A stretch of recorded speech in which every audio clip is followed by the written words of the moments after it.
우리나라 부모들처럼 자녀에 대한 관심이 많은 나라는 아마 없을 겁니다. 그 가운데서도 자녀 교육에 대한 관심은 지대하다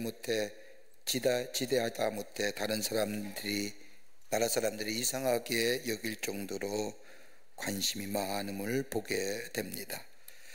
자녀가 잘 되기를 바라는 마음, 부모라면 누구라도 같은 마음일 겁니다. 그런데 여러분, 자녀를 사랑한다는 것이 무엇일까요? 어떤 것이 자녀를 사랑한다는 것일까요? 교육학자인 더부슨 박사의 유명한 명제 가운데 아이들에게도 울타리가 필요하다고 하는 명제가 있습니다. 이 명제를 얻게 된 하나의 실험이 있었는데 어느 학교에서 운동장 둘레를 위해 울타리를 철거했습니다.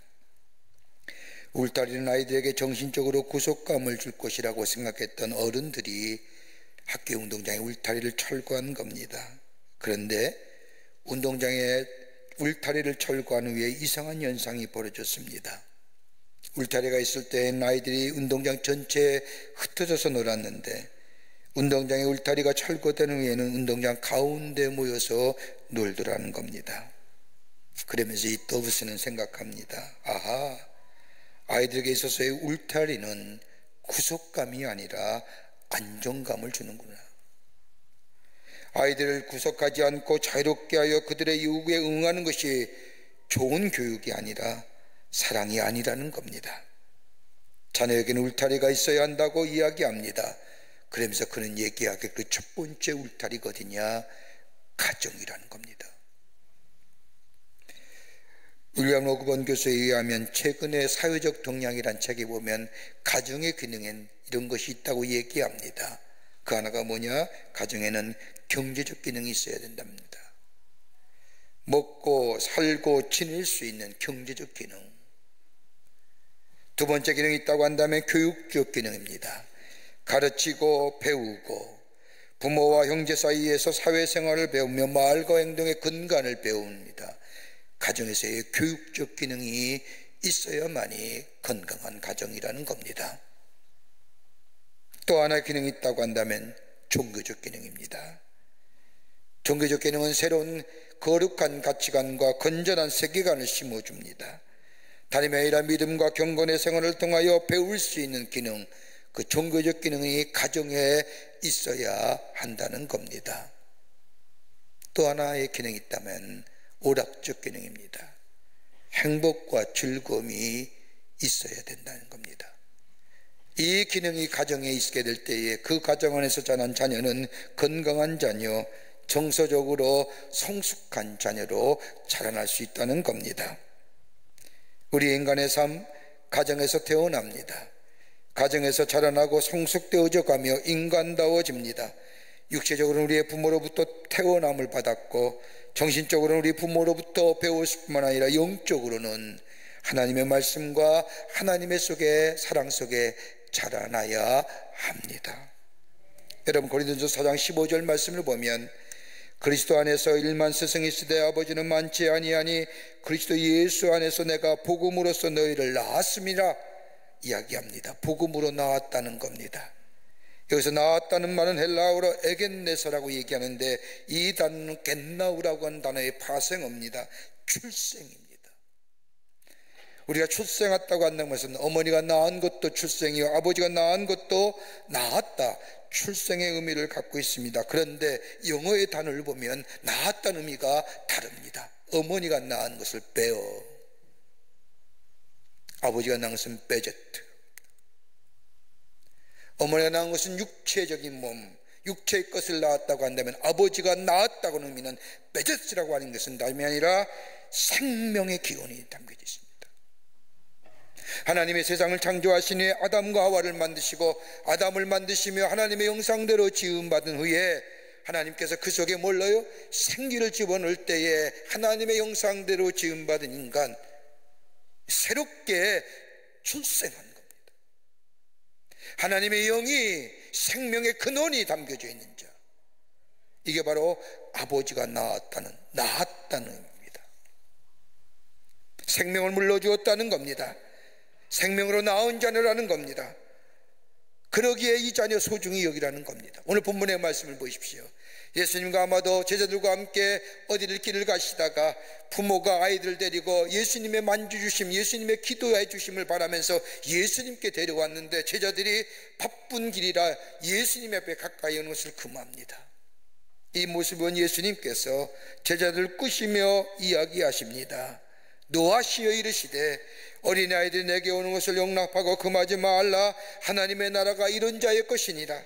내가 진실로 진실로 너에게 이르노니 누구든지 하나님의 나라를 어린아이와 같이 받들지 않는 자는 결단코 천국에 들어가지 못하리라 말씀하십니다. 어린아이와 같은 애가 내게 오는 것을 금하지 말라. 도대체 이 말씀이 어떤 말씀일까요? 깨끗하고 순수한 심령을 가진 자가 내게 오는 것을 금하지 말라고 하는 말씀이었을까요? 역설적으로 한번 생각해 보시자고요. 복음의 역사를 거절하지 말라는 거예요. 복음의 역사를 손죽이 여기고 존귀하게 여기고 전적으로 신뢰하고 순수한 마음으로 깨끗한 마음으로 받아들이라는 거예요. 복음을 어린아이 같은 것으로 은유화된 거예요. 복음을 귀히 여기라는 겁니다. 어린아이가 내게 오는 것을 금하지 말라고 하는 말씀, 복음을 소중히 여기라는 겁니다. 여러분, 종교학자의 스펜서라는 학자에 의하면 미국의 기독교인 중 기독교 변화의 체험을 한 1000명에 대하여 그들이 언제 변화했는지 수소해봤답니다. 그랬더니 20세 미만 때 어려서부터 20세까지 예수 믿고 변화된 사람이 1000명 가운데 548명, 그 다음에 20세와 30세 사이가 337명입니다. 그리고 30세와 40세에 96명, 40세에서부터 50세 사이가 15명, 여러분 60세 이후에 예수 믿고 변화된다는 사람 1000명 가운데 4명입니다. 그러니까 나이가 먹으면 먹을수록 변화되는 게 쉽지 않지요. 왜요? 고착과 고딕화되었기 때문입니다. 어려서부터 하나님의 말씀을 가르치는 것이 얼마나 소중한 건지요. 그러게 복음을 거절하지 말라는 겁니다.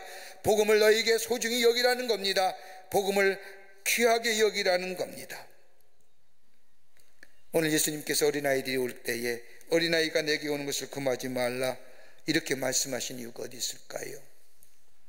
오늘 본문의 말씀을 통해서 오늘 어린이 주일인데 우리의 자녀들 아니면 우리의 후손들 하나님의 귀한 자녀로 세상 가운데 빛된 존재로 정말로 사람과 하나님 앞에서 은총과 기중이 여길 뿐만 아니라 훌륭하고 성숙한 인격의 소유자로 사회의 일원으로 살아가는, 돈 많이 벌고 많이 배우는 게 아니라 어떻게 가능할까요? 오늘 본문의 말씀을 통해서 함께 말씀을 나누며 이 시간 은혜 받기를 원합니다. 첫째는 예수의 이름으로 영접하라는 겁니다. 예수의 이름으로 영접한다는 것, 뭘 얘기할까요? 바른 가치관과 세계관을 가지게 하라는 겁니다. 여러분, 바른 세계관과 가치관을 가장 먼저 형성되는 것이 어딜까요? 우리의 가정입니다.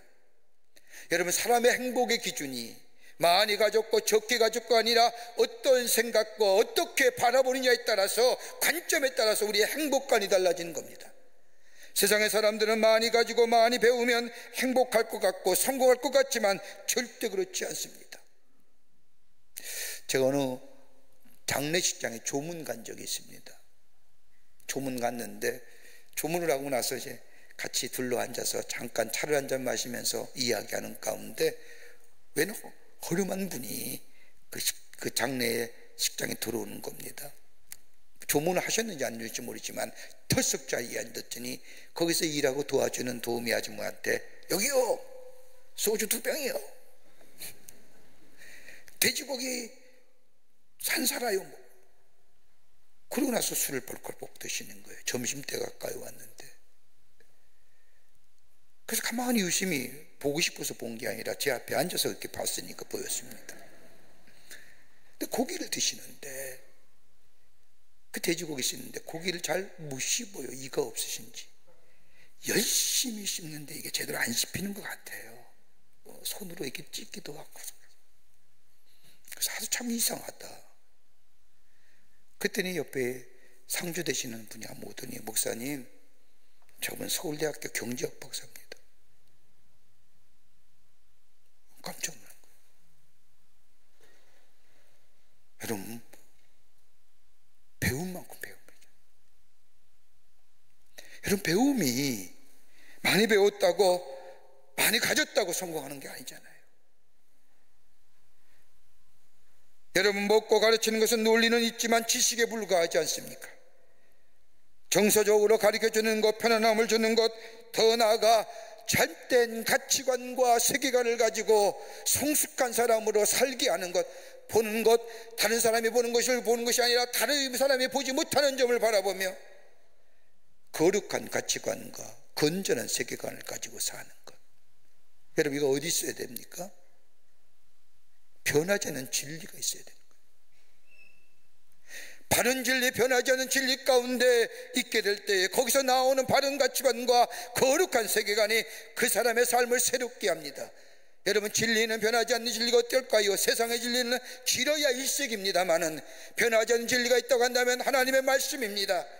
예수 그리스도의 말씀입니다. 여러분, 예수 그리스도의 말씀이 저들의 삶 속에 있게 될 때에, 예수 이름으로 저들의 삶을 영접하게 할 때에 예수 그리스도의 진리가 저들의 삶의 중심이 되어 바른 세계관과 가치관을 가지는 자, 그럴 때에 저들의 삶의 여정 속에서 저들이 추구하는 것이 있다고 한다면 하나님의 뜻을 구하며 세상의 이치와 방법보다는 하나님의 방법을 추구하며, 문제가 있을 때에 세상의 방법을 따라 사람을 찾아가는 것이 아니라 하나님 앞에 먼저 구하고 하나님의 방법대로 살아가는 건국한 가치관의 사람. 때로는 신앙의 부모 밑에서 아이가 자라면서 반항도 하고 갈 길을 때로 갈 때도 있지만은, 그러나 돌아와 문제가 있을 때에 저의 부모가 그러했듯이 하나님의 뜻과 방법을 구하는 자. 여러분, 교육은요, 명령에 이루어진 게 아니라 모방에서 이루어지는 겁니다.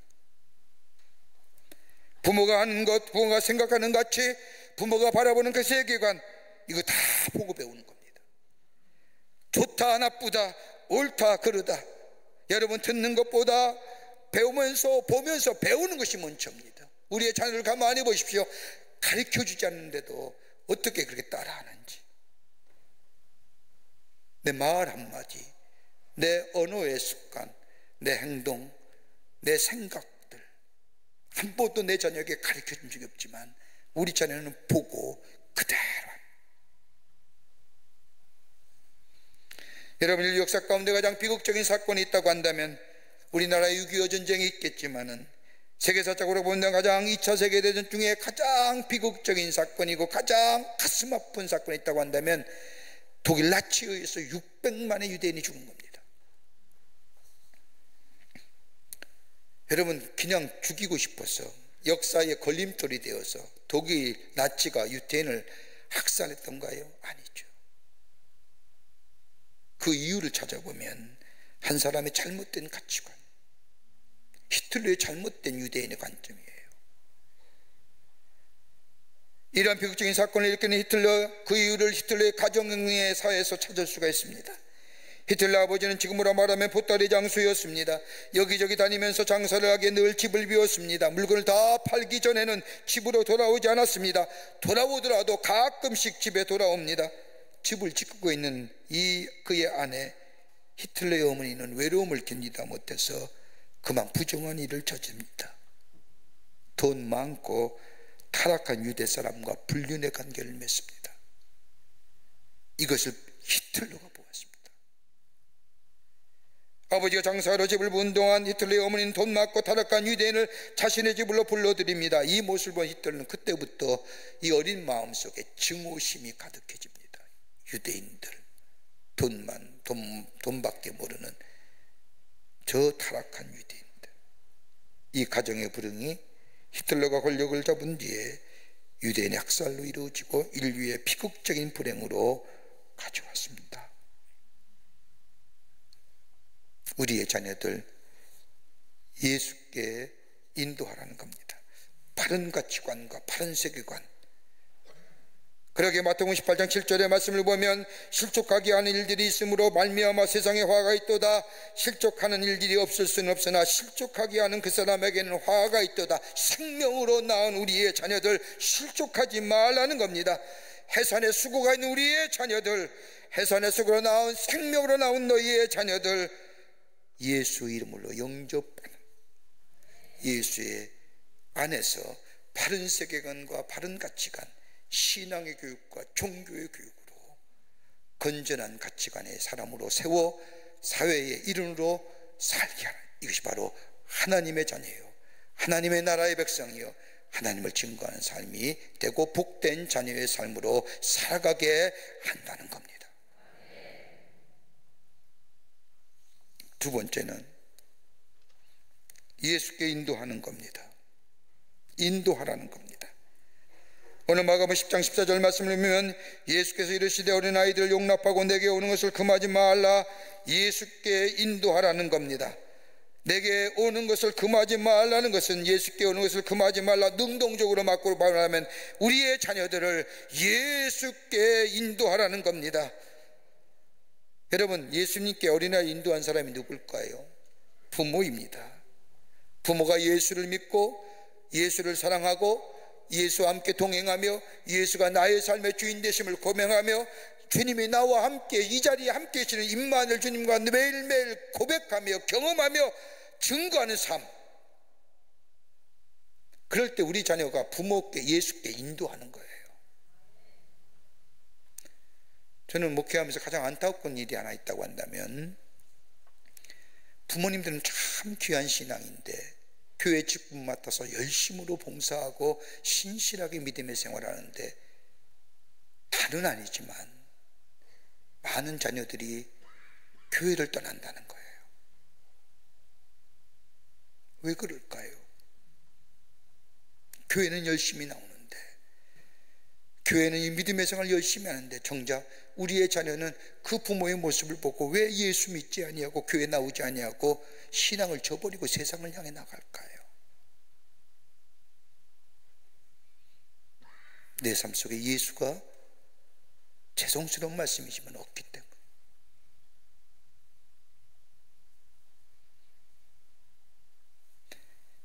유아세례를 베풀 때마다 부모에게 묻는 말이 하나 있습니다. 아이를 위하여 기도하며 아이와 함께 기도하겠느냐라고 묻습니다. 이 말은 몸소 믿음의 생활, 기도의 생활을 보이겠느냐는 겁니다.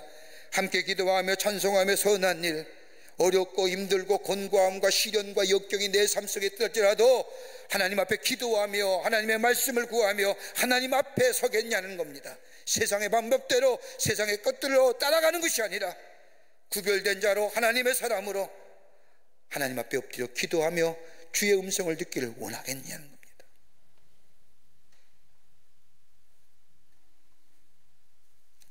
우리나라의 선교의 역사에, 초기 기독교 역사를 보면 참 귀한 분들이 많은데 그분 가운데 백사겸이라는 분이 계십니다.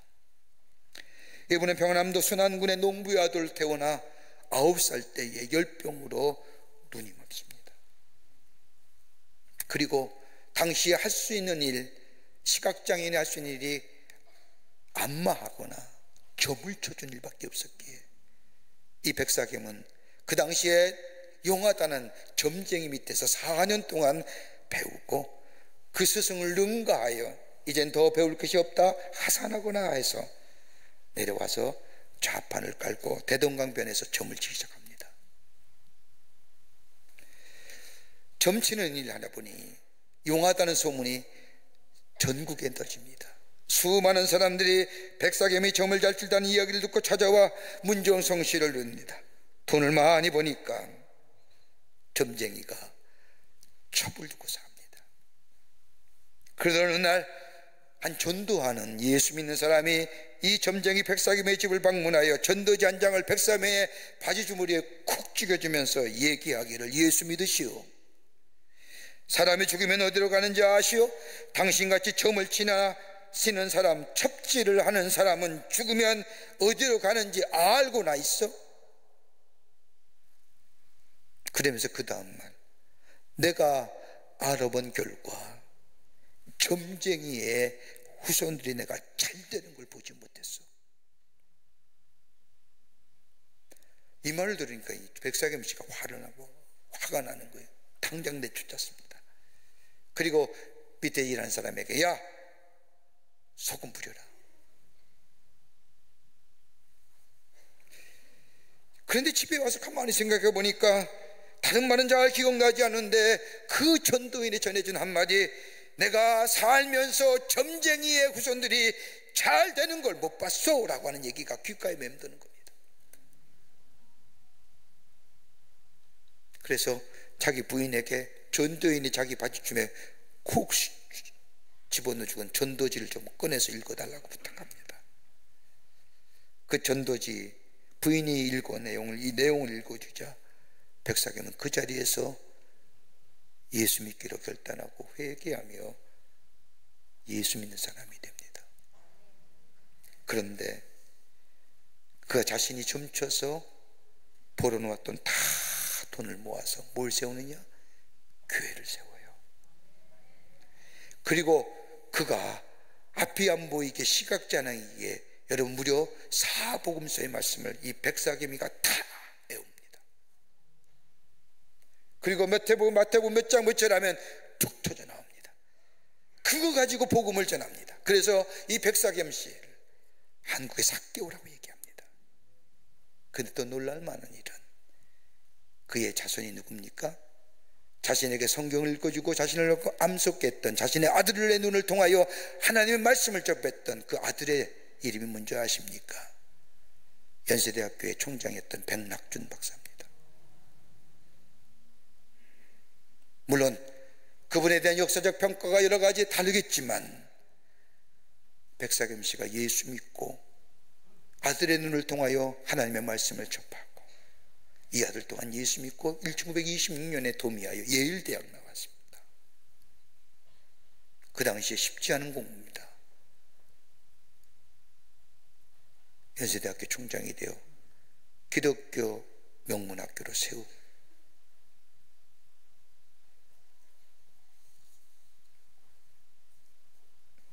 예수께 인도하는 삶, 나를 닮아라 나를 공경하라가 아니라 주님을 닮아가라는 것, 주님을 따라가라는 것, 주님만 바라보고 나아가라는 것. 여러분 사무엘 보세요. 어머니 안내가 눈물로 난 아들, 기도로 난 아들이 사무엘입니다. 아들이 없다니 때문에 얼마나 가슴 아리했습니까? 그런데 그 낳은 아들 얼마나 귀한 아들입니까? 그런데 사무엘을 하나님의 거룩한 성전에 맡기어 자라게 합니다. 어려서부터 뭘 배워요? 말씀을 듣습니다. 하나님 앞에 제사하는 법을 배웁니다. 나아가 제사장 밑에서 하나님의 예배하는 일도 없습니다. 하나님께로 인도하는 거예요.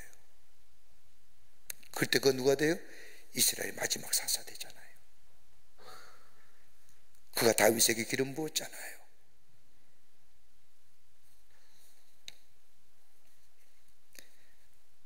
하나님께로 인도하는 삶. 여러분 아버지에 대한 인상을 어떻게 받고 어떻게 생각하느냐, 어떻게 살아가느냐에 따라서 자녀의 미래가 달라진다는 겁니다. 그 나라가 달라집니다. 아버지가 어떤 이미지를 가지고 있느냐. 저 미국의 아리조나주의 덕슨이라고 하는 도시에 청소년을 지도하는 한 목사님의 이야기입니다. 문제 학생들, 범죄소년을 모아서 가르치는 어느 날 신앙 지도를 위해서 아이들에게 주기도문을 가르쳤답니다. 하늘에 계신 우리 아버지, 한참 주님의 가르친 기도를 가르치는데 한 학생이 손을 번쩍 들은 얘기합니다. 목사님, 하나님을 아버지라 부르는 것 잘못된 표현이라고 생각합니다. 깜짝 놀란 겁니다. 목사님한테 묻습니다. 야, 그러면 너는 하나님을 어떻게 부르면 좋겠냐? 학생이 대답합니다. 하나님, 우리 순경님이라고 불러야 됩니다. 뭐라고? 경찰이라고? 무슨 말을 그렇게 하냐고 학생이 얘기합니다.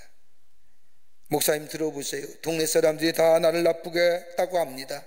심지어 내 아버지도 나를 나쁜 놈이라고 생각합니다. 나한테 소망이 없다고 얘기합니다. 그런데 우리 동네의 경찰관 아저씨 한 사람만 내 마음을 이해해주고 나를 사랑해주고 나의 가치를 인정해줬습니다. 그렇게 하나님은 아버지가 아니라 하나님 경찰님. 너만 그러냐? 그 아닌 학생들에게 물어봤습니다. 제각기 대답합니다. 저는 하나님 아버지가 아니라 하나님 아줌마요. 저는 하나님 아버지가 아니라 하나님 아저씨요. 저는 하나님 아버지가 아니라 하나님 동네 가게 주인이요. 어떤 부모의 모습을 가지고 있느냐? 나를 닮아라가 아니라, 나를 본받아가 아니라, 내가 부모된 우리가 먼저 하나님 앞에 바르게 서게 될 때 우리의 자녀는 뭐예요? 그걸 배우는 거예요. 주님을 영접하는 거예요. 내가 하나님을 좋으신 아버지, 참 좋으신 아버지라고 고백되고 받아들일 때 우리 자녀도 우리 하나님은 우리 아버지가 참 좋으신 아버지처럼 고백하는 것처럼 그 또한 참 좋으신 아버지, 참 좋으신 어머니, 참 좋으신 하나님으로 받아들여요. 끝으로 주의 말씀을 끊임없이 가르치라는 겁니다. 주기 있게 인도할 뿐만 아니라 주의 말씀을 가르쳐야 한다는 겁니다. 말씀을 가르친다는 것은 하나님의 사랑하는 법을 배우는 겁니다. 하나님의 임재를 경험하는 겁니다.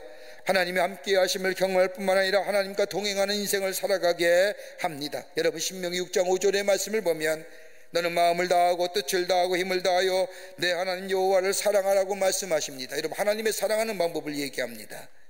마음을 다한다는 것은 지성을 얘기하는 겁니다. 지식과 재능을 통하여 하나님을 사랑하는 겁니다.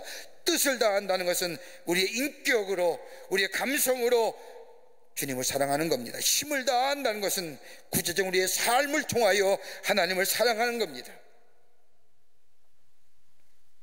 이 하나님을 사랑하는 법 어떻게 배우라는 겁니까?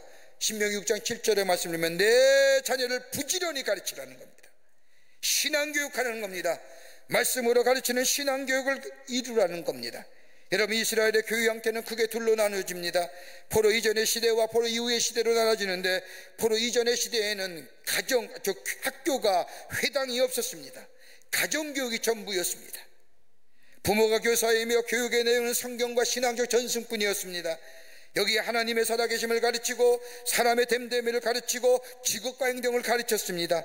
전승으로 내려온 하나님의 말씀, 조상들의 지혜를 저들에게 가르쳐 주었습니다. 그런데 포로기 이후에, 바벨론 포로 이후에 이스라엘 백성 안에는 학교가 생기고 회당이 생깁니다.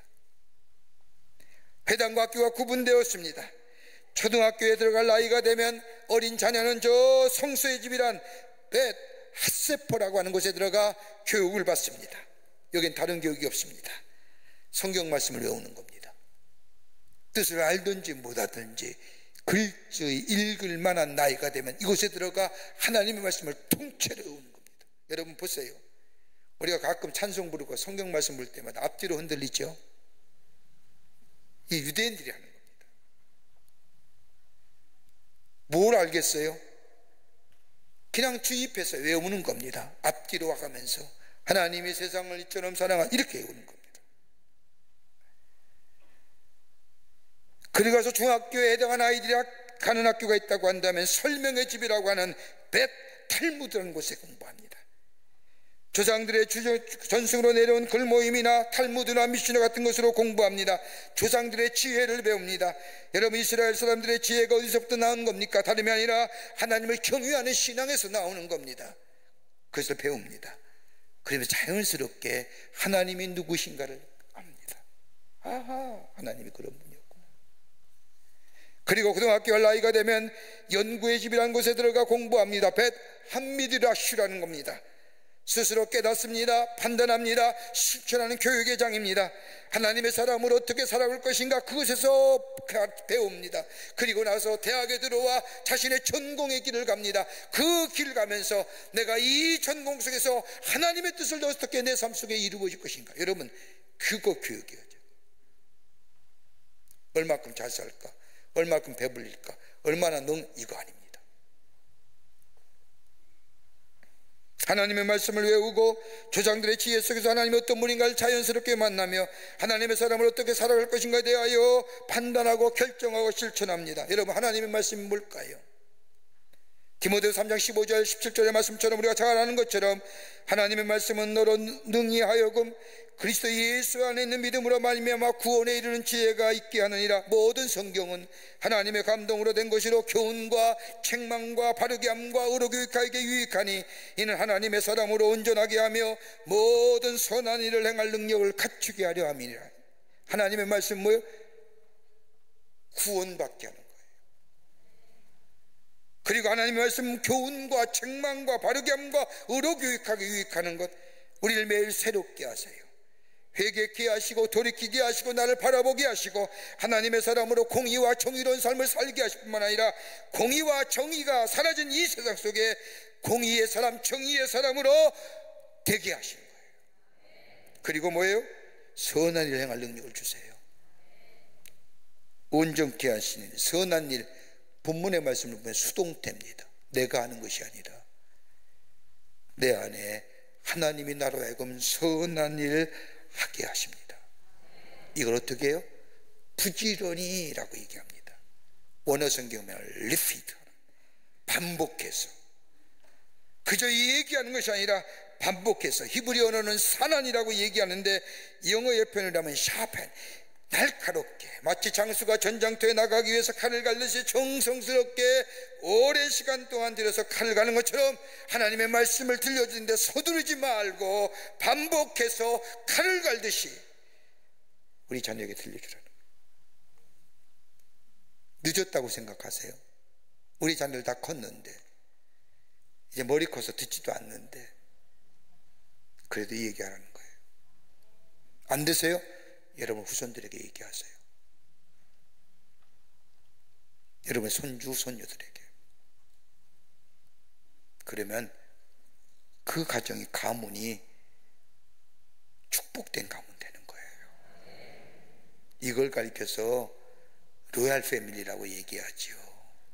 하늘나라에. 사랑하는 성도 여러분, 우리의 자녀들 예수께 인도하세요. 예수를 영접케 하세요. 하나님의 말씀으로 가르치세요. 이것이 우리의 삶이, 우리의 사랑, 우리의 가정이, 우리의 가문이 잘되고 번성하는 길이에요. 많이 가졌다고 아니라 많이 배웠다는 것이 아니라 이런 믿음의 가정을 이루어 저 세상 속에서 구별된 가정으로 하나님과 사람 앞에서 은총과 기중이 겸인 우리의 자녀의 삶으로 세움받는 그런 역사가 여러분과 저 가운데 있어지기를 주의 이름으로 축원합니다. 하나님 감사합니다. 저희를 주께서 사랑해 주셔서 하나님의 백성 삼으심에 감사합니다. 우리 가정에 생명으로 낳은 자녀 주심에 감사합니다. 그 자녀 하나님의 나라에 귀하게 쓰임받고 세상과 저 많은 자들에게 은총과 기중이 여김받는 복된 자녀 되기를 원합니다. 주님 도우시옵소서, 인도하시옵소서, 동행하여 주시옵소서. 하나님의 말씀으로 매일매일 가르쳐 인도하여 주시옵소서. 감사드리오며 예수님의 이름으로 기도하옵나이다. 아멘.